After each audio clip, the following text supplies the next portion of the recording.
এটা একটা অভিশাপ। কেন জানেন?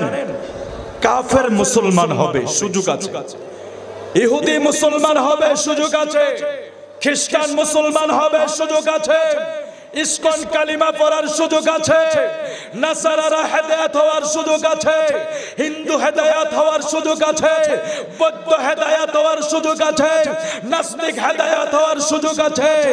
লেকিন যারা রাসূলুল্লাহর শানে গুস্তাখি করে আল্লাহ তাদেরকে এমন মোহর মেরে দেয়, এর মরণের আগ পর্যন্ত তাদের কালিমা নসিব হয় না। জোরে বলি নাউজুবিল্লাহ। এটা লিখে রাখেন, দলিল লাগলে আমাদের কাছ থেকে নিয়ে যাবেন। রওজা শরীফে যারা গিয়েছেন, আল্লাহর হাবিবে পাকের রওজা যারা দেখেছেন, আমার নবীর রওজা এখনো লেখা আছে, ইয়া আইয়ুহাল্লাযীনা আমানু